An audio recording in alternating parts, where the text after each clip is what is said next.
Which major latitude pass through African continent and why is Africa is uniquely positioned climatically? कौन कौन से latitude Africa से pass करते हैं? Africa is the only continent. Africa एक ऐसा continent है जहाँ से equator, tropic of cancer, capricorn all pass होते हैं. द यूनिक latitudinal spread, जो इसका latitudinal spread है, जो most of the continent with in the tropical zone आते हैं, रिजल्टिंग ट्रॉपिकल जोन में आने से वहाँ पे सोलर रेडिएशन बहुत ज़्यादा आता है. As explain hot climate tropical होने के कारण ट्रॉपिकल क्लाइमेट होता है. इक्वेटोरियल रेन फॉरेस्ट का होना बहुत ज़्यादा है. ट्रॉपिकल सवाना हॉट डिजर्ट पाए जाते हैं. The symmetry of the climatical zone, जो सिमेट्री है क्लाइमेटिकल जोन का either side equator is a distinct feature of Africa. Equator जो एक distinct feature of Africa explain the presence of equator होने के कारण यहाँ पे कॉन्गो बेसिन है. डिजर्ट लाइक सहारा कालाहारी बहुत हेस्पियर में identify the Sahara desert explain the geographical extent and global significance. क्या है सहारा का सहारा डिजर्ट और क्या है ज्योग्राफिकल इंप्लीकेशन, क्या है geographical significance? Sahara desert is the largest hot desert of the world. Sahara दुनिया की सबसे हॉट डिजर्ट में आती है जो स्टेटिक है नॉर्थ अमेरिका से अफ्रीका से अटलांटिक और रेड सी तक. इट पावर जो 10 देशों में फैला हुआ है नॉर्थ अफ्रीका से सब सहारन अफ्रीका तक. सहारा play crucial role.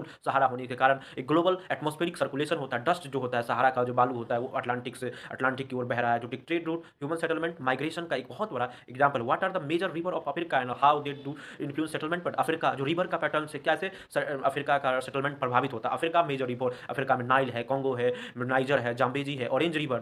The Nile river flow northward. Nile जो अफ्रीका के नॉर्थ वार्ड एरिया में बहता है मेडिटेरियन सी में और फ्लो होता है. ही सपोर्टेड वर्ल्ड ओल्डेस्ट सिविलाइजेशन और दुनिया की सबसे पुरानी सभ्यता नाइल रिवर के किनारे पे ही बसी थी जो वाटर की एबिलिटी से फर्टाइल प्लेन से वहाँ के लोगों के लिए वाटर जल और फूड का व्यवस्था करवाती थी. The Congo river is the vast basin. Congo एक वास्ट बेसिन है जो सस्टेन करता है dense and tropical rain forest को, जो डेंस के घना के साथ साथ ट्रॉपिकल एरिया में है जहाँ पे बारिश होती है और बारिश होने से रेन फॉरेस्ट बहुत अच्छा होता है. दिस रिवर इनेबल एग्रीकल्चर के लिए, नेविगेशन के लिए, हाइड्रो इलेक्ट्रिक पावर के लिए, जनरेशन के लिए, ह्यूमन सेटलमेंट के लिए बहुत ज़्यादा important. Located the great rift valley and explain the geological importance. क्या है ग्रेट रिफ्ट वैली का इंपॉर्टेंस इन अफ्रीका और क्यों क्यों है geopolitical importance. The great river valley run from red sea region to eastern Africa down Mozambique. जो great rift valley है red sea region से अफ्रीका में ईस्टर्न के होते हुए अफ्रीका में और मोजाम्बिक तक जाती है. It is a technologically active zone. ये एक प्रकार के टेक्नोलॉजिकली एक्टिव जोन है. Diverse plate boundary. यहाँ पे प्लेट बाउंड्रीज बहुत ज्यादा है. प्लेट बाउंड्री क्या होता है? प्लेट बाउंड्रीज एक तरीके का प्लेट होता है जो स्टेनोस्फीयर पर लावा मोल्टेन लावा के द्वारा ये फ्लैट करता रहता है, एक दूसरे एरिया से मूवमेंट होता रहता है. दिस रीजन इज सिग्निफिकेंस और जो स्टेनोस्फीयर के